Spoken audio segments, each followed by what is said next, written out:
Hey there, happy Sunday to you. Tim from Alpha Wolf Trading coming at you with this week's market overview and a few stocks to watch. Earnings season kicking off once again. Gotta love it, gotta love it. Could be a very interesting week. We get a pretty broad array of stocks that are reporting. And we'll go through the indexes, several of the indexes in a minute. But, I mentioned last week that things are looking pretty good for the bulls, at least technically, right, for almost every sector. But we are in overbought territory right now as we approach near all-time highs. On the blog, I typed up the fact that there are a lot of talking heads out there calling for an earnings recession. If that turns out to be true, maybe we tap that all-time high and then we pull back. We create a double top situation. We'll have to see how it plays out. If earnings come in strong and guidance is solid, we may blow right through that all-time high, and then it will become a case of whether or not we can then hold that all-time high as support. What was resistance becomes support, right? So blow through it, maybe then come back and test it as support, and then progress to move higher. We'll have to see how it plays out. Last week I mentioned one of the top sectors on my radar was energy, because there are so many good-looking setups. You can almost throw a dart just about at any energy name, and they have a pretty interesting looking setup. It looks like they've been basing out for quite a while, and we could have some potential flat top breakouts. So I still think that is a sector you want to pay close attention to this week. But we've got, like I said, a pretty broad array of names that are reporting. Disney, mentioned it last week as a stock. It was a beautiful setup. Multi-year really consolidation, and their streaming service that they announced, that thing just broke out huge. And now I think what you want to do is you want to look. I was hoping that it was a sell the news event because it had had such a big run into it. Into the event, that I was hoping we'd get a pullback back down into like the $100 level, because that's really where I'd like to buy it for a long-term hold, and it didn't work out that way. We broke through pretty convincingly, and now I think you got to watch that level where it broke out and see if it pulls back and holds the support. But I think Disney is a fantastic long-term hold. Look, an investment. You got kids, I think that's something that you just buy, you put in your portfolio, and you just stick it away and let for your kids, because I think they'll be very happy about 20 years from now. I don't see Disney going away. So, all right. So anyway, this is the list of stocks to watch from last week for the pro members. And, Z-San was a big loser. However, in the room on Monday, and I just want to take a look at this thing real quick on Monday, take a look at what it was doing. It had a beautiful setup on the daily, all right? And on Monday, actually, it kind of started to pop a little bit.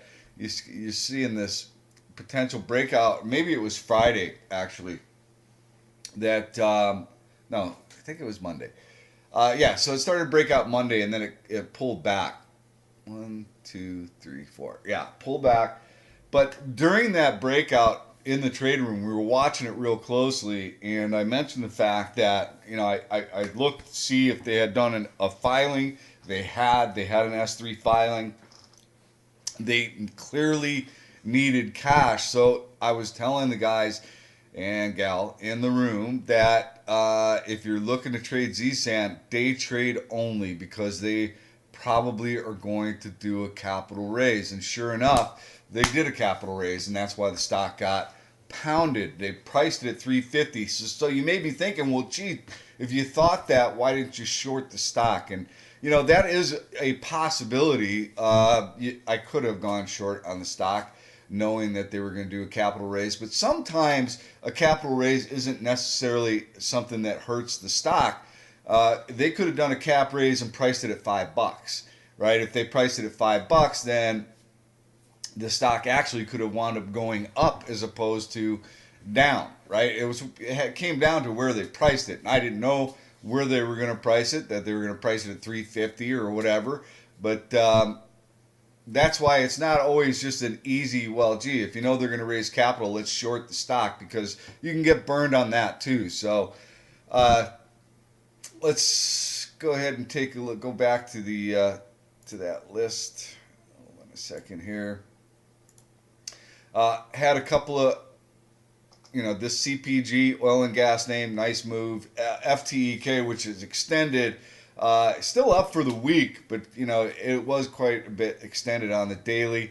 Gush, I did actually take a position in Gush. I didn't post a trade plan in it because of the fact that it is a triple levered ETF, but I do think it's a good way to play the oil and gas space.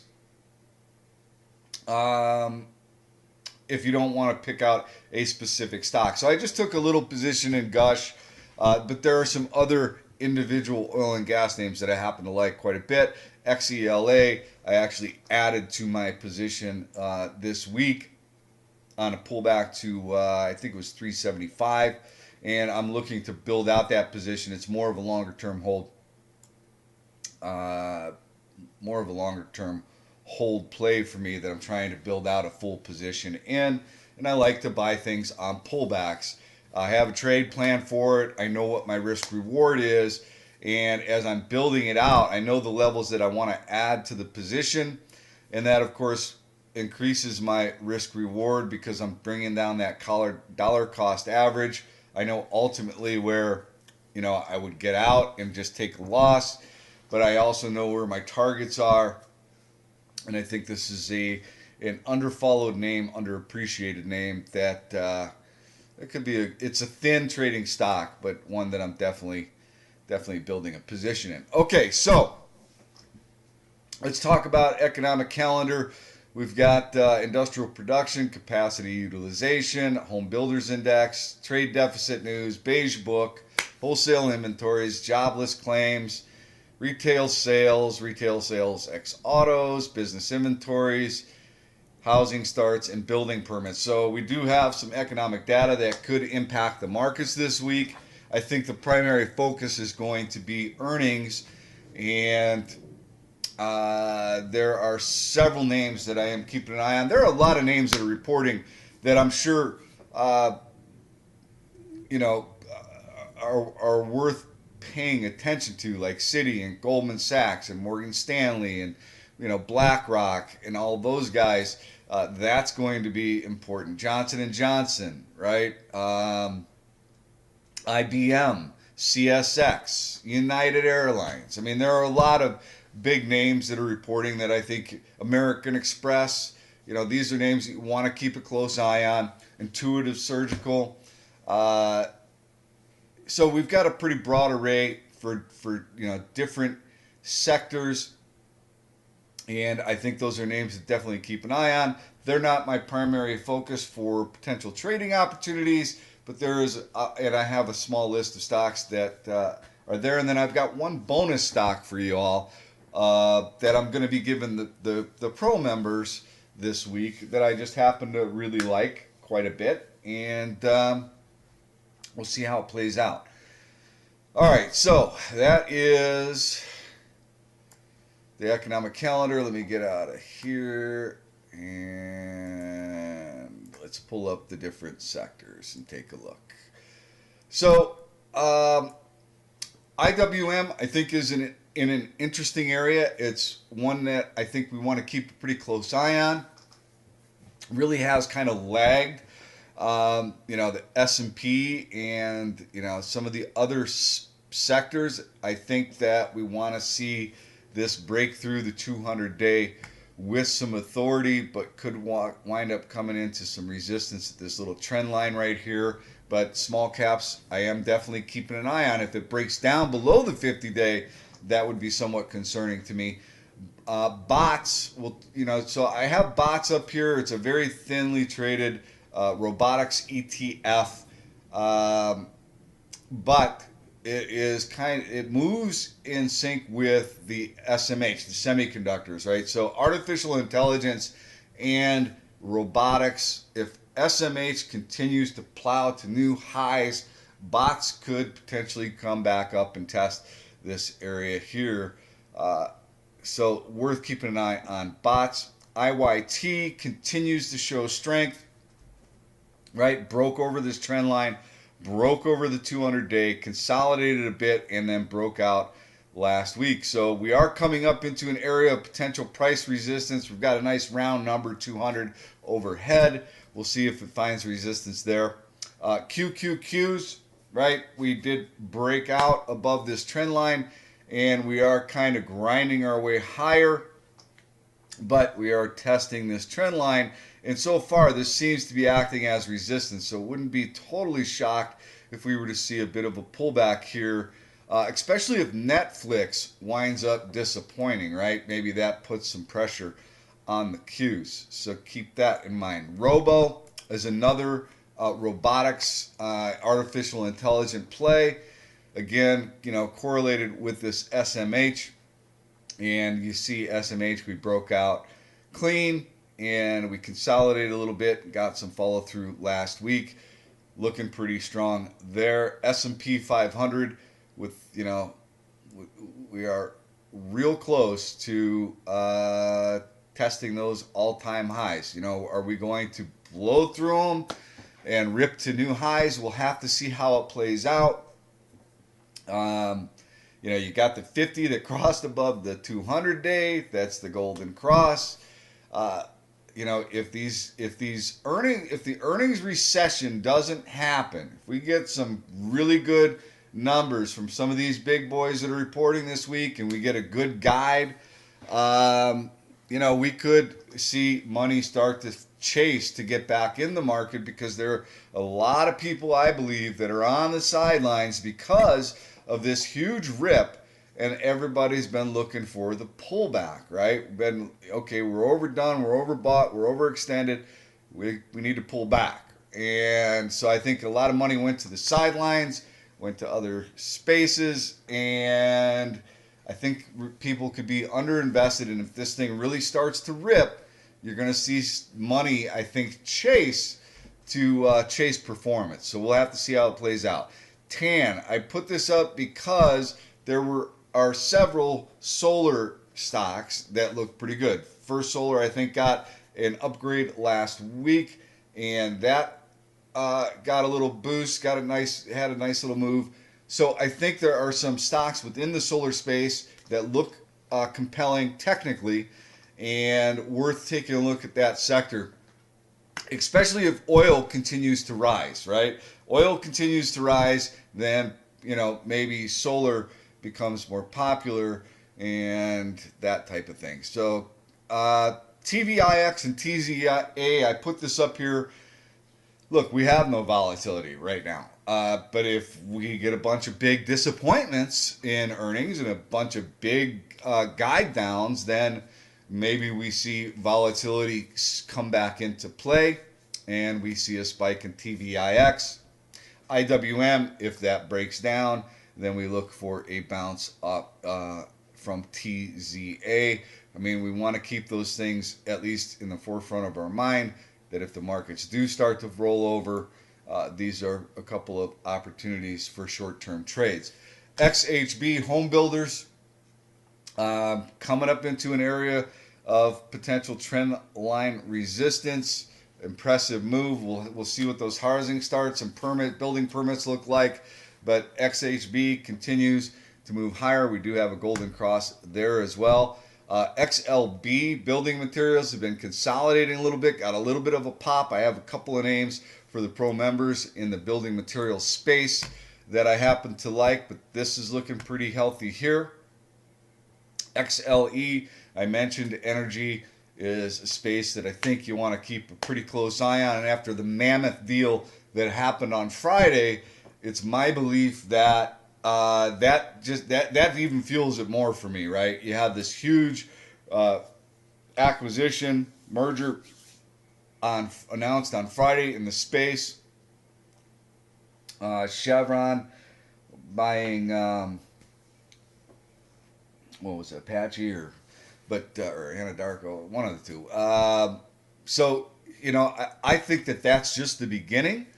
I think that this is an under-owned space, and I think that people are going to start looking to jump back into that space. So keep an eye on it. There are so many good charts in that space, good-looking charts. XLF, right? So earnings so far, J.P. Morgan and Wells. Nice earnings. Wells didn't hold their gains, but J.P. Morgan did. We'll see what the rest of these guys report this week. Goldman Sachs and Morgan Stanley and all that, but we did break over an area of potential price resistance. Those are big, typically big, thick stocks, but there are a lot of small cap small banks in the small cap space as well. So worth keeping an eye on financials. XLI coming up into an area of potential resistance. We got this little trend line here, and we're at price resistance, but we did get a golden cross there as well. We got the 50 crossing above the 200-day. Worth keeping an eye on. Industrials. Honeywell also reports this week, so that could be interesting for that space. XLP. Testing the trend line, consumer staples. We've had a nice little bounce here. Maybe this is a double top. We'll have to see how it plays out. It's up several days in a row, but it is at an area of potential resistance. Pepsi reports this week. That could impact that space. Consumer discretionary did manage to take out recent highs, and we popped up into this area of resistance. We consolidated a little bit and broke higher. So, are we overbought? Probably. Can we be more overbought? Probably. We'll just have to see how it plays out. XOP, oil and exploration. Flirting with this area of potential price resistance. We'll see if we can break through it this week. And then XRT is kind of riding the 50-day. Not my favorite space, but I put it out there anyway. But, overall, things looking pretty good, right? We'll see what happens this week. We'll see what earnings do to some of these charts. We'll see if they continue to look strong or if we wind up getting a pullback.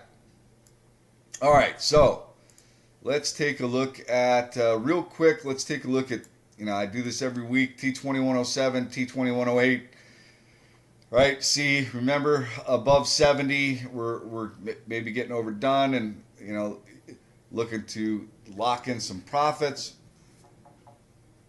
Potentially, if you're aggressive, going short. But, we haven't gotten to extremes yet, and we're kind of just consolidating. We'll have to see how it plays out. Over 70, I would not hesitate in taking any profits. T2107, grinding higher.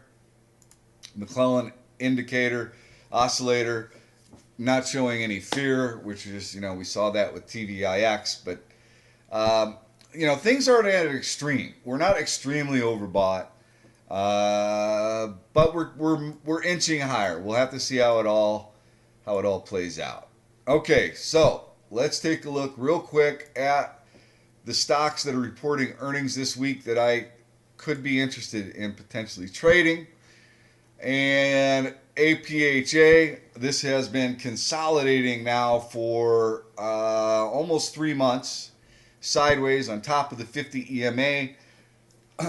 We'll have to see how their earnings come in, see which way this breaks. If it breaks up, it could break through this trend line, take out the $10 holler, could get very interesting. And more importantly, I want to see how this impacts the rest of the cannabis space, right? So looking to see what APHA does, but pretty good looking setup here. Nice consolidation. Looking for a 10 roll with conviction. I'm not sure what the float is on APHA, but worth keeping an eye on that one. Las Vegas Sands, they are reporting. How can I be from Vegas and not be interested in what is going on with Las Vegas Sands. Now, look, I'm not necessarily looking to trade Las Vegas Sands. There are a couple of I own MGM, I own Melco. There is another one that I am looking at that potentially would mind jumping into. I own Caesars. These are my long-term hold plays, and there are a couple of names within the space that if Las Vegas Sands, reports a good number and gives a good guide, I may look to jump into. So I'm very interested in what is happening with Las Vegas Sands. It looks as though, we've consolidated a bit. If this thing were to pull back, if they give a good guide and have a good number and it pulls back into this, $62 area, I think that could be an interesting spot to take it for a long-term hold consideration. You do have a golden cross, which is occurring right now. You got the 50-day crossing above the 200-day. So any kind of a pullback, I think it's worth taking a look at dipping the toe in Las Vegas Sands. All right, let's take a look at ADTN, communication equipment stock. And, I thought that the 5G announcement last week was an interesting one. This has been a sector, the communication equipment space, has been beaten down a little bit. Some of them have been in consolidation. Others have taken it on the chin, like, what was it, AAOI, I think it is. All right, this one has gotten pretty beaten up. It had a little bit of a pop on Friday. I think that was because of that announcement. But ADTN, and this AAOI, small float, thin stock, 19.5 million shares. I'm not super crazy about it right now, but it's worth having on the radar, okay? If communication stocks start to move. That one has had some big rips in the past. ADTN, so I am definitely watching this just to see how they come in. May potentially trade it. It's only got 39.6 million shares in the float. Looking for a trend line break and a pop above $15 with conviction. So possible trading opportunity there in ADTN. Honeywell, industrial space, like I said, this has had an amazing run. Been consolidating, got a little bit of a pop on Friday. Look to see, I think these guys report, Honeywell reports, Thursday, right before the open. So, it might get a little follow through heading into earnings, and then possibly get a pullback after earnings. But I think Honeywell is more attractive in the 155 level on a pullback to the 50-day. Pepsi, another one that's got a really fantastic looking chart on the daily, and I don't know if this is all-time highs. Yep. Looking at all-time highs in Pepsi.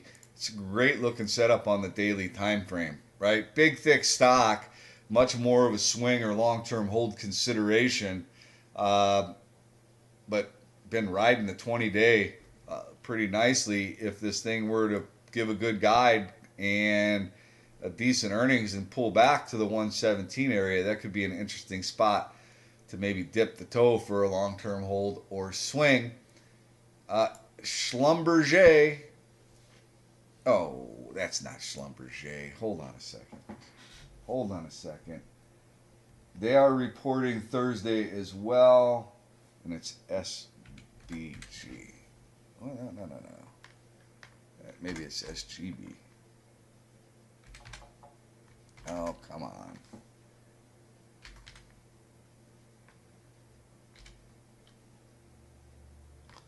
SLB. That was real close. Schlumberger. All right, so this is the pretty much the consistent look with a lot of oil stocks, right? We've got this, some of them had this bounce, and then it's just been in consolidation mode for nearly 3 months, right? So we're building this base, and this is flirting with the 100 EMA, looking for it to potentially break out and come up and test that 200-day moving average. Big, thick stock, more of a swing or long-term holds play there. Team, big, this thing has been an amazing winner. flirting with all-time highs. I think this has got a fairly small float. TEAM. Let me just verify that real quick.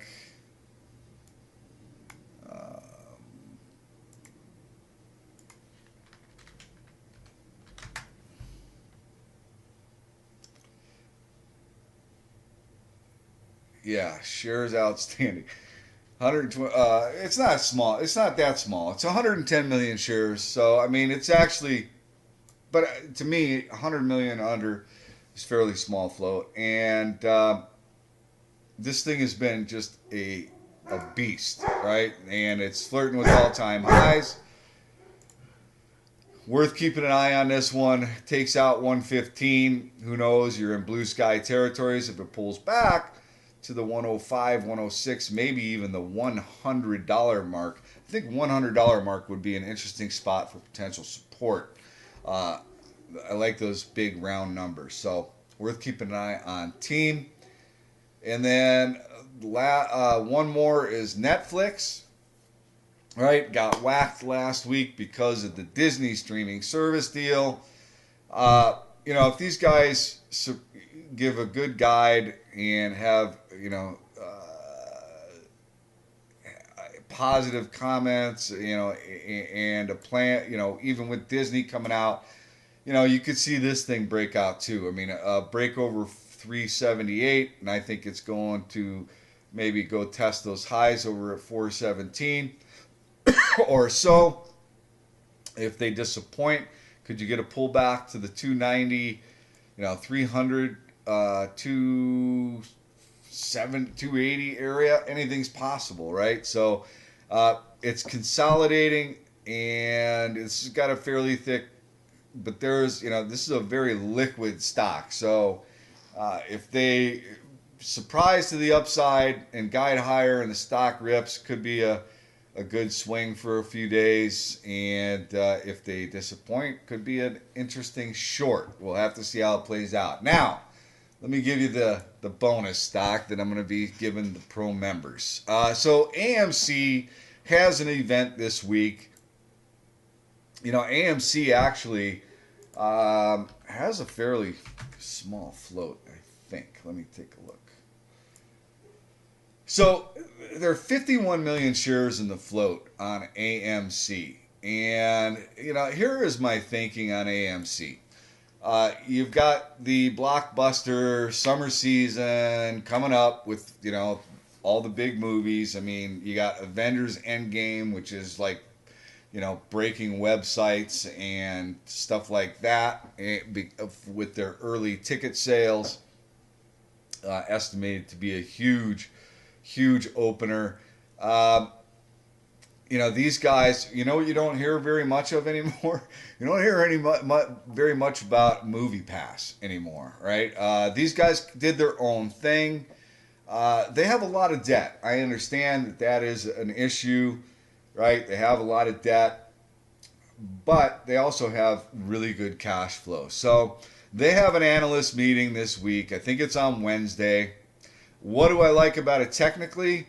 This thing is broken over this trend line, this longer term trend line right here, right? Consolidating, flagging out just above the $16 holla, just below the 200-day moving average. You got a reverse head and shoulders pattern right here, right? And we kind of popped out, and then we flagged, and we popped out again, and we're flagging once more just below that 200-day. We've got a rising 50-day moving average. I like the way this AMC sets up. I think if it takes out 17 with any kind of authority, you get an 18, maybe even a $20 test, right? So take some off at around 18 and change, and then maybe look for a 20 test. If this were to pull back to say 1580, 1550 ahead of the event, I could look to maybe take some shares into the event with the stop below 1440. That's kind of what I'm looking at here on AMC. I like the setup. I like the time of the season that we are moving into. I'm not crazy about the stochastics kind of curling over a little bit there, but um, we'll see. We'll see how this plays out. I think AMC, let me back this up real quick to a longer time frame. So, if you look at it, we've got a long-term trend line that we are kind of messing with here, right? And if we can take that out with some authority, I do. I think $20, $22 is a real possibility for AMC. So that is just a little sneak preview of what I provide for the pro members. Let's see how this thing performs this week. All right, that's it. Good luck trading next week. Let's see how earnings come in. Be careful out there. Always have a trade plan. Know your risk reward. Don't chase. And good luck trading this week.